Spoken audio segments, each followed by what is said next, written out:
Une nouvelle façon de découvrir notre région, Sèvres-et-Maine, le voyage dans le vignoble vous est proposé. Entre patrimoine bâti, restauration, domaine viticole et balade fluviale. 8 sites pour une balade de pur plaisir. De Haute-Goulaine à Vertou, en passant par Clisson, et Saint-Fiacre-sur-Maine avec le château du Coin qui vous réservera un accueil chaleureux.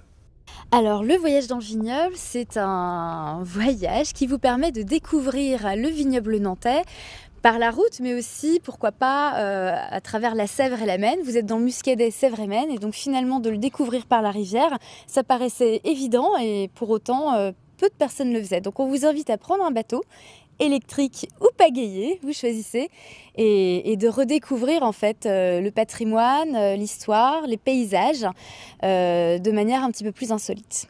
Et de ce fait, de la rivière, on arrive au château. Voilà, on arrive au château du Coin, on est au confluent de la Sèvre et de la Maine, hein, d'où historiquement le château du Coin, C-O-I-N. Pour autant, mon grand-père a rajouté un G en 73. On est bien spécialisé dans le raisin, on ne fait pas de gelée de coin, il n'y a pas de cognacier au domaine. Mais voilà, vous pouvez arriver au domaine et on vous propose un dépaysement total à travers en fait, une histoire, à travers une architecture, à travers un passé, l'histoire d'une famille, parce qu'on est vigneron avant tout, et puis de la gastronomie, et notamment avec la dégustation de nos muscadets. On propose des balades commentées sur la partie viticole et aussi une grosse partie sur le patrimoine. Alors, on ne liste pas les différents propriétaires du château, puisque ce serait un petit peu barbare à écouter. Ceci dit, on rappelle à travers des faits historiques, somme toute connus de tout le monde, comme les guerres de Vendée, la Révolution française, mais aussi toute l'influence italienne qui a touché l'ensemble du vignoble nantais, puisqu'on appelle ça la Petite Italie. Et en fait, ce château, sa première trace écrite date de 1536. Les guerres de Vendée, la Révolution française sont passées par là, et depuis l'influence italienne également. En fait, il y a beaucoup de choses à raconter. Ça a toujours été dans le domaine privé, donc il y a vraiment eu beaucoup d'histoires, et ça a toujours été un domaine viticole. Voilà. Il y a beaucoup de choses. Alors, il y a une partie agricole, il y a une partie viticole. Il y a des corps d'habitation, des bâtisses plus nobles. Et puis voilà, tout ça, on découvre aussi cette entrée principale par l'eau, puisqu'en fait ce château a été implanté au confluent de la Sèvre et de la Maine, parce que c'était un moyen de communication tout simplement. Et donc l'entrée principale que l'on n'imagine pas quand on arrive par la route se trouve côté Maine. Et donc on est vraiment dans une impasse, puisque vraiment proche de ce confluent, et les gens quand ils arrivent ici sont complètement émerveillés, parce que c'est pas du tout une entrée de château comme on imagine à la bordelaise. Voilà, c'est très Val-de-Loire et c'est très muscadet par la rivière. Alors je suppose qu'il doit y avoir un réel plaisir de vivre ici. Ah bah, il y a pire.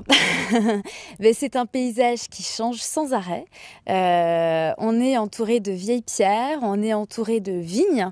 Donc c'est un paysage qui évolue et qui change à chaque saison. Et puis chaque millésime étant aussi différent, on vit le vin et le raisin chaque année de manière différente. Et puis on est au bord de l'eau, donc ça ne cache rien au plaisir. Alors justement, si on parlait un peu vin. Alors, nous sommes spécialisés sur des muscadets de terroir. Les gens qui nous écoutent sauront probablement qu'il n'existe pas un muscadet, mais des muscadets, parce que le vignoble du Muscadet, c'est en fait le plus grand vignoble de vin blanc sec d'Europe. Et notamment dans le Sèvres-et-Maine, nous avons plusieurs terroirs, des granites, des amphibolites, des gabbros, des schistes, des gneiss. Alors nous, on est essentiellement sur des gneiss, donc on va avoir une typicité déjà grâce à nos sols. Et puis, on est spécialisé dans les muscadets de garde, hein, c'est-à-dire que l'on fait aussi des muscadets qui ont 20 ans d'âge. Et puis aussi, puisque tout le monde parle de vin de cépage, tout le monde parle de vinification un petit peu différente, nous on préfère valoriser le melon de Bourgogne, cépage unique au monde, qu'on ne trouve que dans notre région, mais avec des vinifications un petit peu différentes, c'est-à-dire qu'on va faire une méthode traditionnelle, on va faire ce qu'on appelle une vendange tardive, même si c'est un terme qui est réservé à l'Alsace, avec un vin un petit peu plus sucré. On va faire aussi un vin vinifié à la bourguignonne, etc. Enfin voilà, faut venir redécouvrir toutes les facettes du melon de Bourgogne aussi en vin de pays, en plus de nos crus communaux, de nos millésimés. Voilà. Et je crois que la dégustation est gratuite. Et la dégustation est gratuite. Et puis, n'hésitez pas aussi à venir les mardis, pour venir accompagner ces bons vins avec un plat proposé par M Kitchen. Et le plat est un menu unique en fait, c'est une entrée plat dessert et à 10 € par personne. Et vous pouvez venir en famille, en amis, entre amis, profiter sous le soleil d'une sorte de pique-nique amélioré avec des bons vins. Et ça tout l'été. Et c'est tout l'été, c'est jusqu'au 30 août, voilà.